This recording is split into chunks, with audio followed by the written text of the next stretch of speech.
Welcome to Behind Closed Books, the podcast where business owners and experts reveal the financial decisions that shape their success.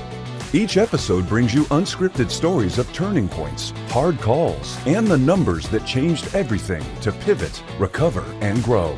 If you're building a business and ready to think differently about profit, pressure, and progress, behind every smart decision is a story worth telling. This is the show. Here is your host, Craig Sheets.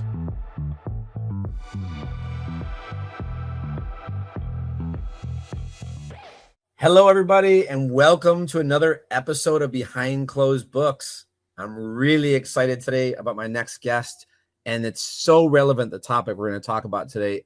Everybody I speak with is always talking about this topic, so I think it's very relevant, and I guess it'll be more than insightful. I think it'll be really soul-searching in some ways, people getting worried about this topic. But my next guest today has extensive background in technology, real estate, and AI consulting. Her current role is the owner of a midsize technology, automation, and an implementer of AI and executive coach. Really excited to talk about these topics today. She specializes in auditing AI services for small, mid-sized companies. How great is that? Everybody's always looking for that feature. And how to leverage AI in business, optimizing your CRM system. I mean, it's just target rich with what people need to hear today. So this will be fun. Her latest work is with AI assistants and conversational bots for client interactions. So interesting to hear more about that. She has a bachelor's degree in business, an MBA, and several AI certifications in implementation, consultation, and data science. She worked for several Fortune 500 companies, PayPal, Adobe, Motorola, Salesforce, and Visa. A lot of them you've heard of. And when she's not working, she loves to travel. She's been the place she's been to traveling with her husband is amazing, all over the world. And she's been cycling, hiking, snow skiing, scuba diving. With that, everybody meet my next guest, Annette Merriman. Welcome to Behind Closed Books, Annette.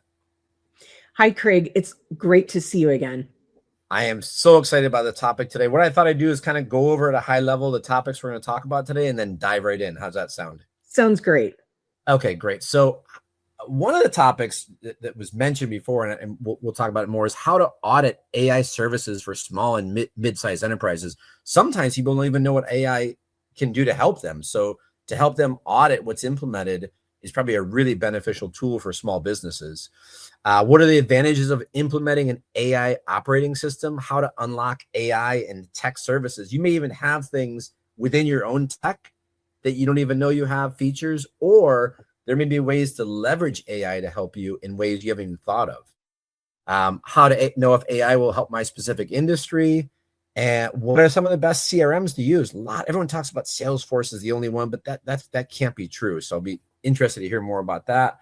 How to maximize your CRMs, services, and this is exciting for business owners, make an ROI out of that, return on your investment. And what are the latest trends in your industry? AI, how to build an AI persona maybe for specific wording that sounds like you, and what's the difference between Claude, ChatGPT, Copilot, etc. So there's a lot of things we can talk about, but why don't we start at the top? How to audit AI services for small business and medium enterprise. Maybe talk about what is AI generally, and then what it is you do. Maybe kind of start there in that. Craig, that's a great way to start, and I really appreciate the introduction. The way I work with most of my clients and how we had our previous conversation is really just talking about what is AI and what is AI for good, so that we really start off on the right foot. We can use AI in so many parts of our personal life and business. We were talking earlier about using Microsoft Copilot as a great way to help you rewrite emails, tone, making sure that it really has your company voice or your personal voice, making sure that it's helping us improve what we're doing anyway every day, and helping us do it not just better, but hopefully faster. And the more that we work with something simple like a ChatGPT, Microsoft Copilot, Claude, Perplexity, the more it really gets to know who we are and what our business is and how we like to speak to our friends or clients. Wow. So you can use AI for good. Everyone's so afraid it's going to take their job and it's going to make me obsolete. I think more it's going to make people who don't utilize AI obsolete rather than AI is going to take your job, I feel like.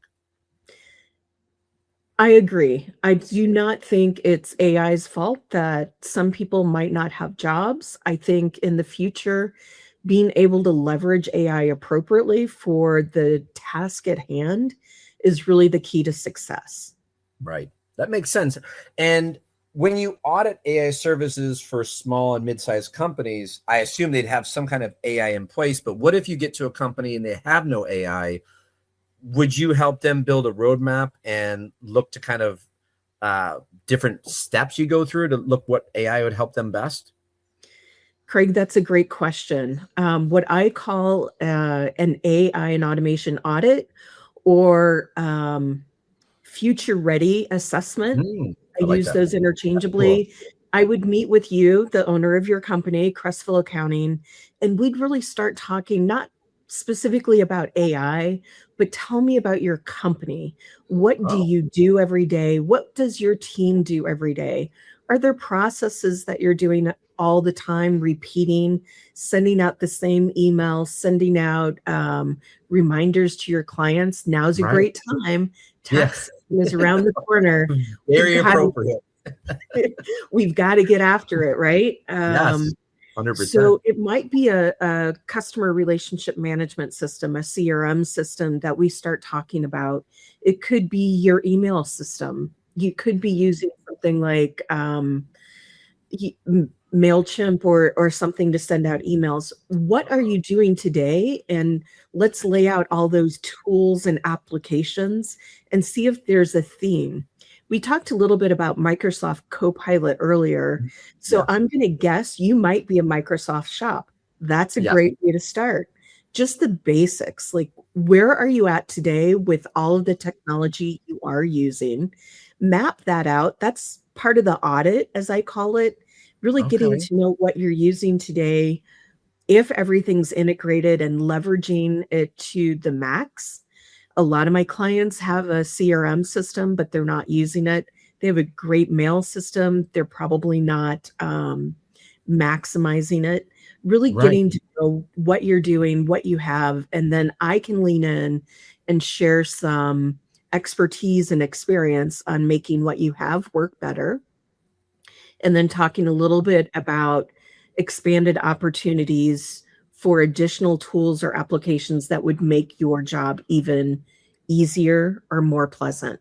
So you start by getting to know the customer and the person individually first, so you can see where AI can be leveraged the best rather than saying, okay, you're using AI. How are you using it? You're kind of looking at the whole functionality, the SOPs of the company, their processes, procedures. What is it they do frequently to see where AI can fit in to help them best, it sounds like.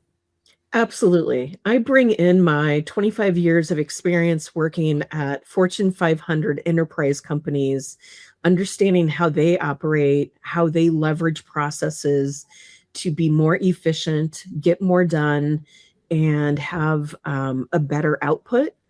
And I bring that to a medium-sized business, a small-sized business, and it's not a one size fits all. It has to be specific to the business, the owner, and the team. Wow. So you're getting Fortune 500 experience, but at the small business level, which is almost unheard of these days. That's great. It's my passion. Oh, wow. So the word AI is so scary to people and they fear it. But I think what you're saying is more embrace it and how it can work for you and then implement maybe some tools you have in house. You don't even know you're not leveraging fully. Much of the time, I am helping my clients get better value out of the tools they already pay for. Sometimes I'm even getting rid of some of the things they pay for that they're not using. Wow. So I might work with somebody over a period of time, and their overall monthly outlay cost for technology could decrease. Wow. And their actual output or use of the tools can be exponentially better. Wow. So you just have to know how to leverage the AI and not be afraid of it. That's the advantages of implementing AI, I think, and getting people to get over the hurdle of saying, okay, it's not such a scary thing. You don't have to be fearful of it. Unlocking AI, I would think right now would be a really hot topic for people for consulting. Maybe people don't even know there are consultants like you out there. So that's great that we're talking to you, because this is something that could be news to small business owners right off the top. Absolutely. When we think of consulting companies, we think of the big ones, the KPMGs, the Deloittes, the even Capgeminis. That's not me. I really want to get to know my clients. I want to understand their businesses, and I want to bring that type of experience with me. That the Capgeminis, the KPMGs, the Deloittes, the McKinseys, they might have similar experience to me, but they're not going to be in the price range that a medium or smaller size business is going to hire. There's no way they can get him for an hour or two maybe and say they'll just get a chance to meet him and say, okay, yep, I'm priced out already. Thanks so much. There's my $5,000 bill. Thanks for buying me lunch. Yeah, they should buy me lunch. How do you know, and maybe you don't, but is there ways you can tell if AI will help in your specific industry, or is that too generic of a thought? Actually, that's a great question, and it's not generic at all. Okay. Leveraging automation and AI can help any business anywhere. It's just a matter of how much can it help and in what areas. So it could be customer service. It could be answering phones 24/7, booking appointments. So it could be, the people that are going to call you on April 10th saying, I need an extension. Yes. Your team might be so busy you don't have time to answer the call. And of course, you have that client that remembers that it's April 10th, rather, at midnight, Of and course they they want to do. call you and say, I need an extension. That always happens. It does. And it could just be having, an AI assistant that can have that conversation, calm your client down as much as possible April 10th. Right. Extensions aren't so scary. They're And not a take scary that thing. message and automate some of that process so that when you and your team arrive in the morning at the office, you already know everything that's been handled, what the conversations were, and you're ready to just do your job. You don't have to spend the time calling each individual to get their information and get it filled out. Well, yeah, because I always think AI can help me as a CPA with technical research, and then I take that research and then I go deeper in the research to make sure I trust the research. But you forget it can also help at the administrative level or at the front end level as well of a business, and handling emails and conversations and questions that clients may have, as long as you train it the right way, I guess. Absolutely. And training is super important. I work with my clients extensively to make sure that I have owner, founder, CEO's voice and tone, as well as the corporate structure.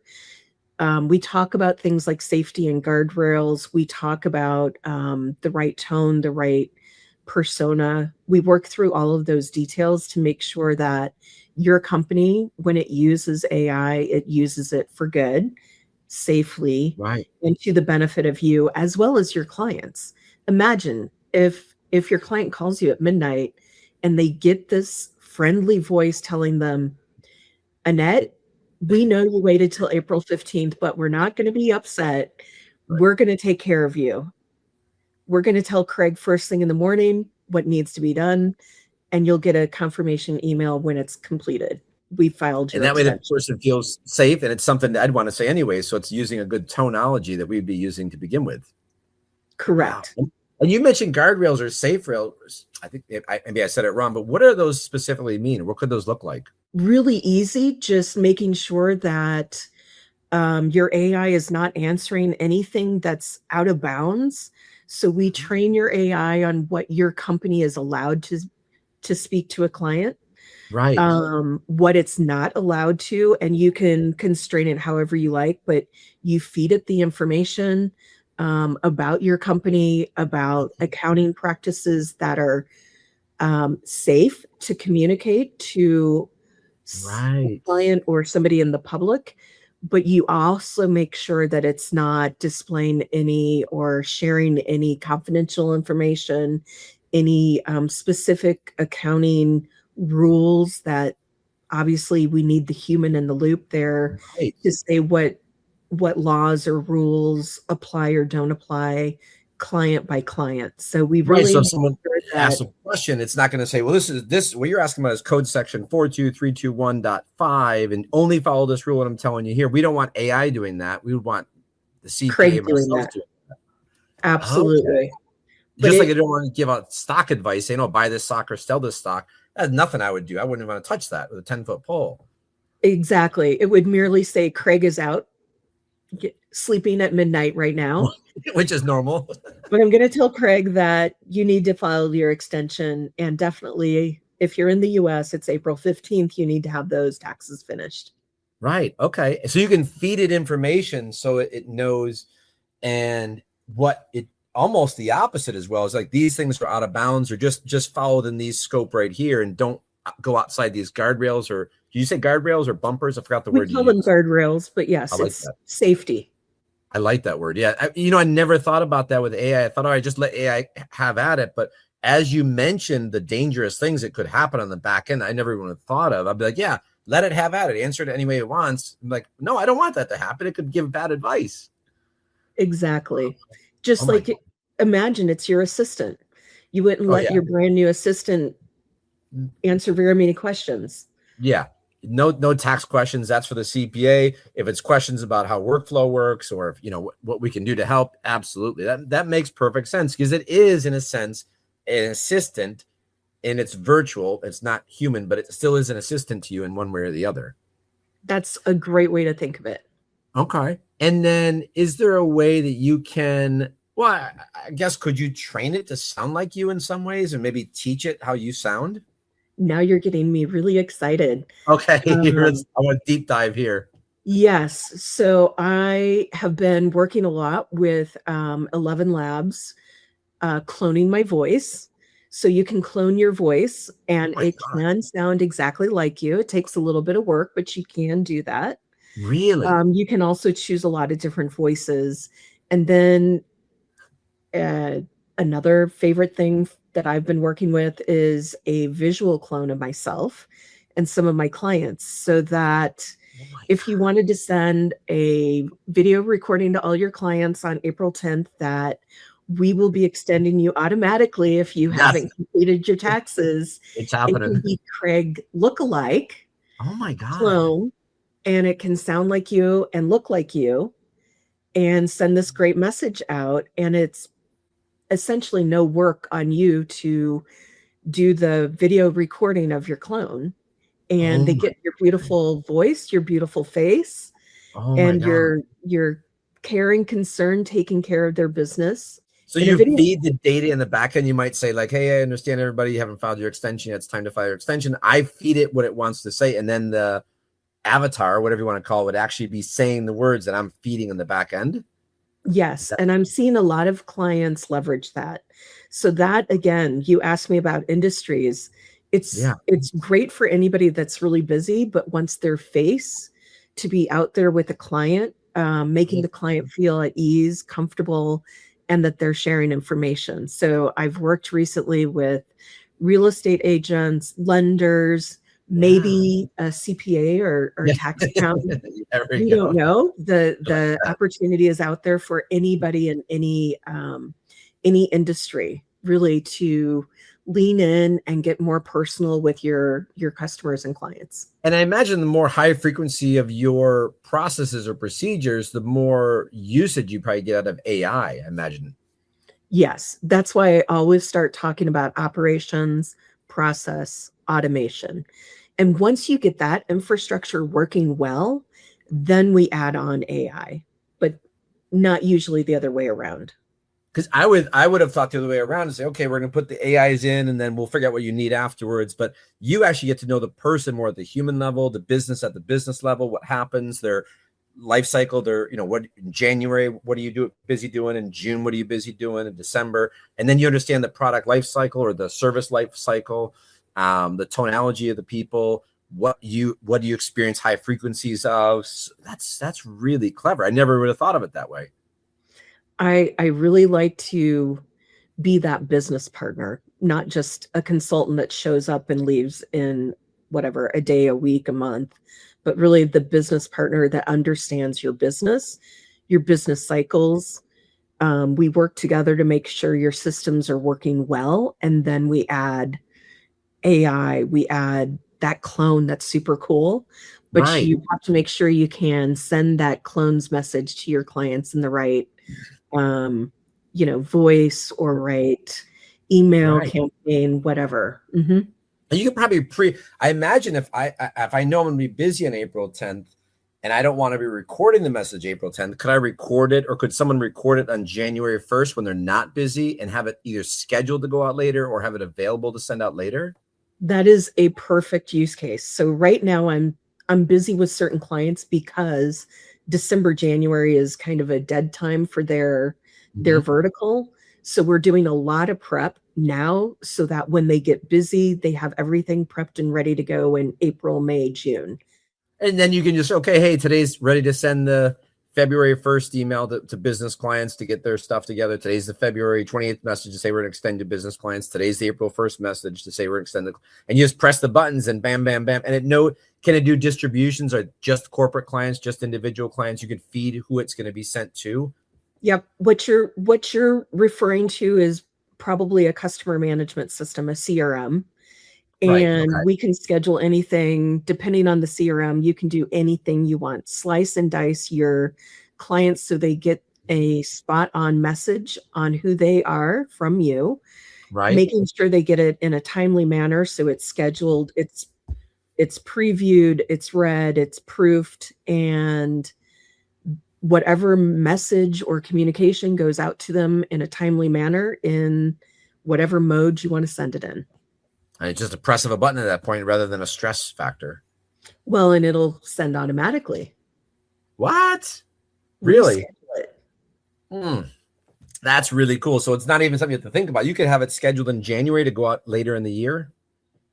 Yes. Wow. Oh my God, that's really clever. So having ability to utilize functionality that you maybe already have, or maybe put something in place, like if you don't have a CRM, maybe getting a CRM, buy Yep. the right one, because Salesforce maybe is 10,000, but Canopy or something else might be cheaper, or whatever it is you might use. You don't have to get the full massive expensive stuff, maybe a more customized one that's built better for your business. Absolutely. And I specialize in CRMs. So the knowledge of Salesforce and probably working at the best CRM system available primarily for enterprise companies has Oh, it's given Rolls me the Royce. knowledge Yes. to be Right. able to look at a CRM system, understand what you need in a CRM system from an accounting point of view, and then work with you on your budget, understanding your business, understanding how you want to operate, and then find the best CRM for you, help So you you're not implement it.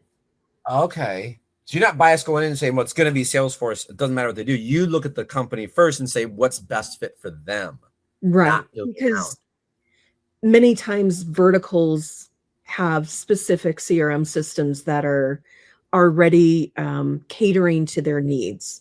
Like Okay. accounting, CPA, financial CRM system would be different than, say, a real estate CRM system Right. that Oh, for is sure. more about, rapid client follow-up. I would Right. think accounting CRM would be more about, you know, the Proactive. dates, the yes. Yeah. And once you do it for a while, you know what the dates are. You close your eyes. All right, this is this kind of date, and this is going to happen. This is this kind of date. We're going to send out this message, because it's just got a life cycle built into it where, for better or for worse, you know what to expect, and people delaying and things like that. You can map it out like on a big 12-month map. All right, this is this date, probably going to happen this date, this date. And then that's interesting. It doesn't have to be a one size fit all CRM. You can find one that's more customized to them, more economical, and more beneficial to their industry. Exactly, and how big is the team? You have If one there's only person gonna be versus a one hundred. person, it's a Right. different price depending on if they need 20 seats, on a CRM. So, I can look at the price, the functionality, and then also work with the owner to make sure we maximize it and leverage it. So often I meet with clients that are paying for this thing every month, and they're not using it at all. They're using it more like a Rolodex. Outlook contacts. Yes, Yeah. an old Yes. school Rolodex. Rolodex for those of us that remember what that was. Yeah. And I can help them leverage that monthly spend, and they can get so much activity out of it to take time back into their own life so that they can focus on their clients, they can focus on increasing their revenue. So that's actually a great opportunity for most of my clients, is to take some of that daily annoying work out of their life so that they can grow their business if that's where they're at. They want to increase revenue. They want to personalize their communications with their clients. Right. They want to be out there in front of their clients so that they're more valuable and selling more services. Right. Yeah. You want to be out there doing the work. And with its administrative side where it's just the same question over and over, like, you're going to get it. You can maybe avoid that by redirecting it with some videos or emails, most likely they're going to ask, and kind of cut it off of the pass. Or if there is a question they have, what kind of standard answer to give back versus having to customize it every single time times 100. Exactly. That is great. And now you mentioned for emails, can you do this for calls and text messages as well? Absolutely. Calls, text messages, WhatsApp, whatever you'd like to communicate or post to, we can do that automatically. Wow. Oh my God. That is crazy. Now, if somebody in-house wants to try to take on some of this own, and so I'm working on messages, can you customize a persona that sounds like you and feels like you in the voice, like kind of the words they use with AI? Absolutely. And that's really the beauty of AI. It doesn't need to just be one persona or one tone or one voice. It's You robotic, can it almost create- sounds like. Yeah. Absolutely. So you can find a way to make it sound more like me or the person or you, and train in a way your AI. Is that how it would work? Absolutely. That's what we do. We train our AI to have our tone and voice, understand our business, and you might have the AI that sounds more like Craig. If you have an office manager or somebody else, you might train that AI to sound a little bit more like them. You can do it however you want so that you're serving your clients with the personas and personalization that makes them feel the most appreciated, welcome. It really depends on the business. So you might have an office manager persona or a salesperson persona or a technician persona, maybe different, handled differently and sound differently because they're different people and they do different things. Right. And they might have different calendars. So they might book a meeting with your office manager to do a document intake. They Right. might book a meeting to do a review with you. At the same time, you might be doing outbound calls and texts to remind them of the upcoming meetings. So you Right. can have as many calendars and personas scheduling as you would like. It can be incoming, it can be outgoing. So no one Wow. misses their appointment, so that Right. everybody knows what they need before they get there. And hopefully everything runs more efficiently for the business. And that's what it is. A lot of times reminders help because they're like, you're on the phone waiting and you're like, wow, I'm 5 minutes in waiting. And the person's like, oh, I forgot about that. Or where's the link? It's like, well, if they're already on the phone and reminded, that even that 2 to 3 minutes, 5 minutes, if it happens more than once and adds up, that could be an hour's worth of time over a week. And your clients appreciate it because they're not combing through hundreds or thousands of emails trying to Right. find the link that Craig sent me. They Mhm. have it because you sent it to them, then you sent them the reminder with the link in it in email, then you also texted them with the link in it. So they're ready and happy. They're not frazzled and 5 minutes late. No, and you're there and you're not frustrated because they are 5 minutes late either. Everybody's happy. And I've heard a lot of different AIs out there, but we mentioned Copilot. There's ChatGPT, Claude. What are some other ones out there that people use? And is there a difference, like Claude's better for this and Copilot's better for that? Things are changing so rapidly. There are a lot of different GPTs that I use. I use Perplexity. Historically, that's really I like it for research, but now Gemini, another GPT, has released more research capabilities, and I'm really enjoying leveraging Gemini. Okay. ChatGPT now also has a deep research functionality. So it really depends on kind of what you want to do interacting with the GPT, what your office setup is. You and I talked a little bit about you have a Microsoft setup. Right. So it makes sense that you're using It's I think Microsoft Copilot's, Copilot. yeah, it's literally I'm a embedded in every email. Yeah, it's right there. Absolutely. I'm a Google shop, so Gemini is my go-to. It's embedded in everything. And now Gemini even has Nano Banana That's a funny name. embedded I like in that. Gemini. So if I want to tweak visuals or images or something, that's right in my GPT. So it's just it's crazy. Every day is something new. And And it's that's another changing. value. Yeah, evolving, because you think, okay, well, that's stagnant. This is Chat GPT is only good for this, and Claude's only good for that, and Copilot's only, but it sounds like it's evolving where maybe they're kind of not one upping each other, but they're learning and they're getting better as they go. Right. It's expanding the stack of capabilities and it's expanding the breadth of capabilities constantly. Every day there's something new. And I was just going to say that's another reason to have somebody like myself that I wake up every morning and I read what's new out there. I try out all the tools. I am looking at the difference between Gemini, Microsoft Copilot, Claude, ChatGPT. I'm learning that now ChatGPT has really good deep research, and I can bring that knowledge to my clients without them having to like blow up the credit card, is what I like to say, Right. signing Yeah. up for Claude, Perplexity, Chat Right. GPT, and now they've got, $10, $20 a month bills coming in. And that's not what you want to do. You need to serve your clients. You need to Right. know accounting. You don't want to, blow No. up the credit card, have hundreds of dollars a month you're never going to use. Right. And is it true when you use like a Copilot or a Claude or somewhere, don't they keep a history of all your different conversations? So as long as you kind of try to stick to one, you can have historical knowledge of what you've done in the past. You have historical knowledge. You can do custom GPTs for something you're going to use all the time. You can do deep research, and that's available at a second's notice to go back and find out something that it took the AI minutes to work on. It's available at your fingertips now, and you don't have to go back and research some obscure accounting rule from, Yeah. brand new announcement, right?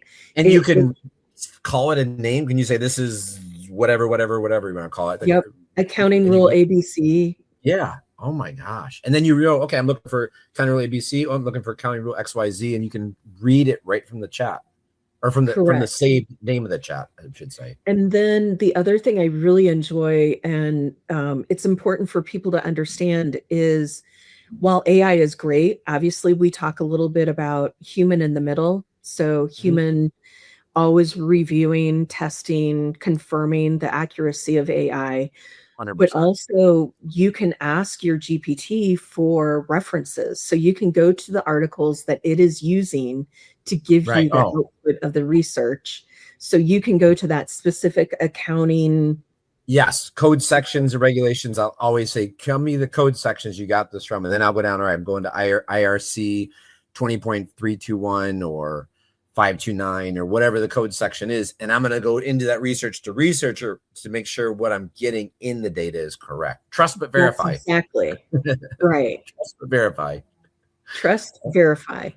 And then somebody mentioned they're trying to invent a new, like almost what do you call it, like a sticker that shows like what has been generated from AI only. Let's say you're online, you're scrolling online, and you're that doom scroll on like Instagram or Facebook. They're gonna have some kind of like verification icon on future maybe posts that show, is it all AI generated or human and AI generated or human generated? Because sometimes, like you said, you can make an avatar yourself. So you might be looking at something on Instagram or Facebook, a little bit unrelated to our topic, but it could be all AI generated and you have no idea. It could just be a bunch of not garbage, but not true at all. So it might be good to have some kind of like little note saying, okay, this is AI generated, or this is human and AI generated, which is the highest source, and it's human only, which is great as well. Because it's going to, I guess, sway your opinion a little bit. If it's all AI only, you'd have no human interaction whatsoever. There's so much we could talk about in regards to industry best practices, business best practices, and what will be implemented into possible legal frameworks. For me and my business, if you're interacting with my AI bot, whether it's a text or a voice, I always make sure it's very clear that this is Annette's assistant, whatever the name is that I use, so that you know you're not speaking to a human, and that Okay. and it's an AI bot or chat or whatnot. That's industry standard. I never thought Not of that. everybody's doing that. No. Same with if you create a book or an image or a video that's AI, you should be describing that it was created by AI or using AI. We're not there yet, and I think that's another area that's evolving continuously. I think we're going to see a lot of very interesting creative Legal. work. Oh, okay. Yeah.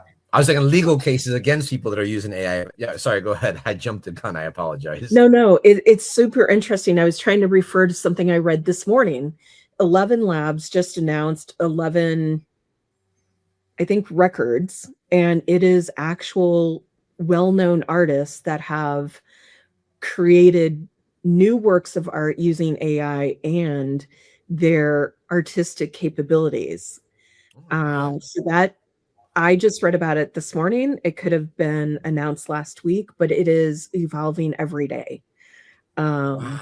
What's artistic, creative, how we work together with AI and how that defines itself, I think is going to be super, super interesting to watch in the next 6 and 12 months. Yeah. Where's the end and limit of AI? Obviously, you even see it, is it Boston Labs or something labs. You always have that robot, and you can always, every year they say how much it's evolved, something robotics. It's like a robot thing. I forgot what it's called, but this year it's like even more stable than it was before. And they're playing soccer, and then before it couldn't even stand. Now it's running. And you think, well, eventually you're going to have you could have an in-house someone to help you clean, or I mean, that's going way in the future, but you don't know where it's going to evolve physically as well as just technology wise. Actually, Craig, you bring up something very sensitive time-wise. CES, Computer Electronics Show, which has been running for as long as I've been in the tech industry, Okay. was just 2 weeks ago in Las Vegas. I heard about that. Yes. Okay. And robots, physical AI was big news.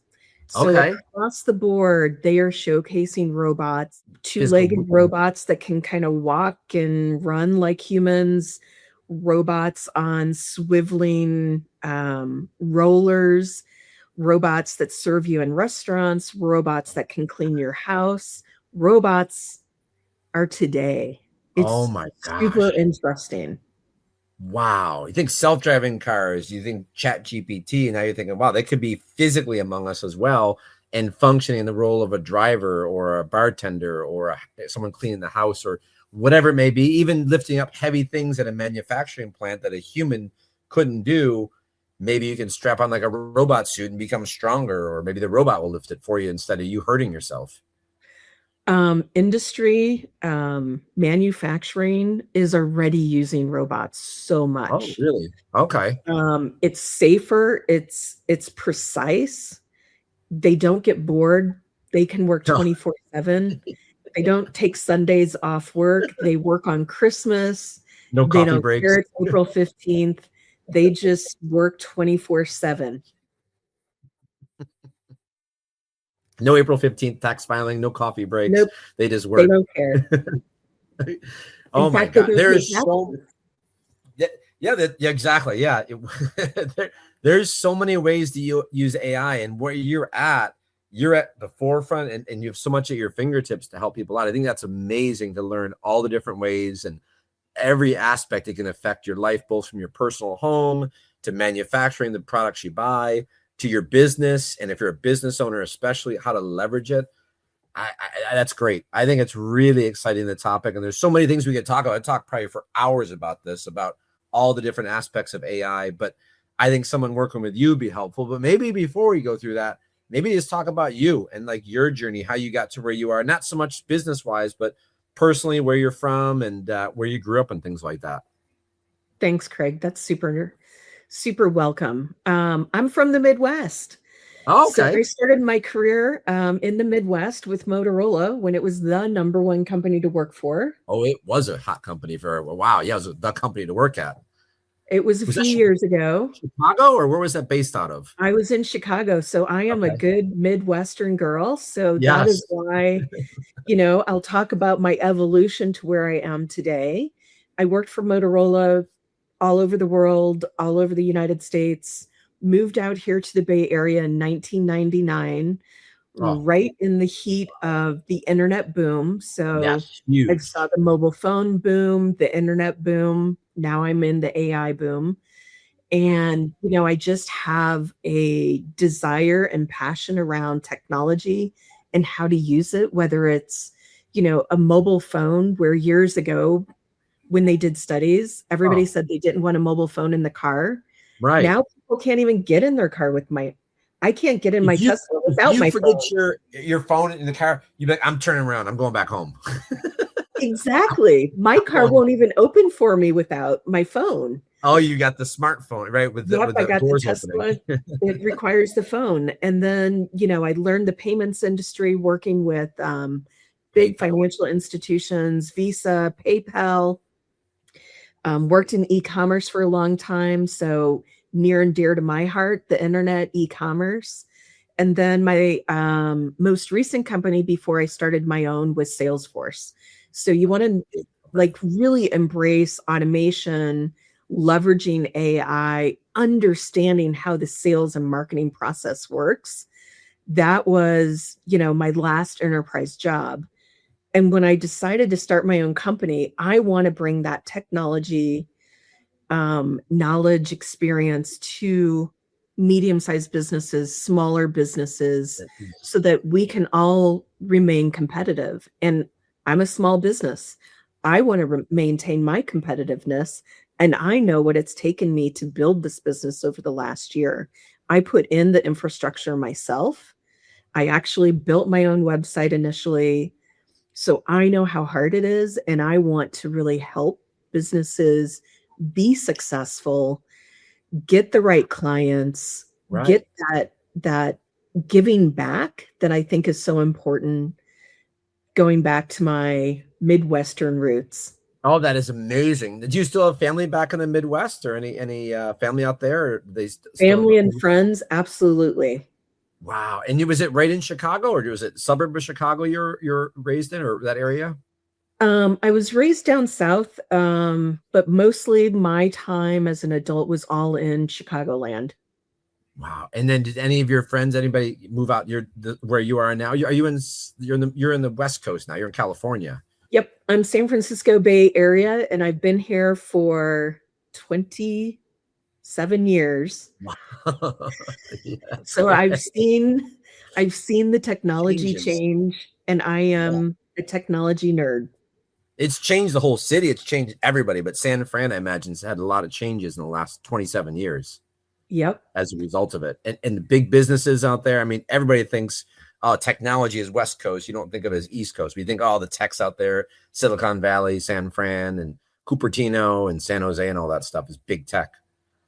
And then, okay, so you've been out there for a while, and you said your family's still back. So you got to go back and forth and probably visit family and stuff once in a while. Going back to Chicago must be a culture shock, what it's like compared to San Fran these days. It's different, but not so much as a culture shock. I really enjoy the different places I travel. That's a lot of really my desire to be on my own and build my own company virtually, because I can help anybody in the United States or internationally. This morning, I was on the phone with somebody from Paris. Oh my God. Last night, I was on the phone with somebody from the Philippines. I have international colleagues that I work with. I'm part of a group of 25 consultants that graduated the same month, the same 9-month consulting curriculum, getting my data science, my implementation and consulting certificates with. We Right. are all over the globe, including Africa, Europe, Latin America. We meet and interchange conversations daily. So we are constantly talking about technology, culture, meeting our clients' needs wherever in the world they are. Yeah, isn't it? With tax, it's based on what state you're in, what country you're in. If tax rules are different in France than they are different in the US, and state tax rules are different in California than they are in Chicago, or Illinois. But when it comes to AI and tech, it's the same everywhere globally. It's a far-reaching, commodity in a sense, or more than a commodity, a resource you can use anywhere in the world. So it affects globally. Absolutely. My colleagues and we use the same tools. We use the same language. Our clients, they have bookkeepers and accountants in every country. The business is similar. It's different rules, but serving our clients is the same. Right. That makes sense. Yeah. Because technology wise, they can utilize whether it's a ChatGPT or a Copilot or whatever. It's available all throughout the world. It's not just, okay, it's only available in America. It's a global company. And Wow. with technology, and I'll maybe leave with this note. When we talk about the ability to clone and use language and likeness of visual face, we can leverage that in any language out there. So I could clone Oh, myself. I could speak to my colleague in Paris in French, beautiful no French, perfect way. Oh my God. my voice, my likeness, and I can also turn around and be speaking to somebody in Latin America in Spanish or Oh my Portuguese. God. Wow. So the I know it gives me chills every It's time I think crazy. I about wouldn't think about that. the Yeah. business that it opens up and the economies for smaller and mid-sized businesses Yeah. is just mind-blowing. The There's no way technology. you could have done that 20 years ago. If you didn't know the language, you're out. You don't even bother to try and talk to anyone in that area. And now, even if I'm speaking to somebody that English is not their first language, just the ease of which they can use closed caption on video, we can work wonderfully together. Oh my God. That is amazing. It opens up the entire world as your marketplace then. Absolutely. So That is I'm really cool. virtual. That is really cool. I loved that last part. It just brought the whole thing together just to show how global your company, if small company, you especially as well, but every company can be now. Now there's no language barriers. That's taken away. And now you can communicate and work with anybody around the world. Absolutely. And we do. And we have different knowledge sets, culture, slightly different, but at the end of the day, serving companies is the same. We're Right. Yeah. But helping. you're helping someone out no matter where they are. It doesn't matter. And language now is no longer a barrier. You're right. Wow. That is great. Annette, thank you so much. And I want to provide you the time to promote anything you want to talk about, your business, how people can get a hold of you, phone, email, websites, LinkedIn, whatever it is.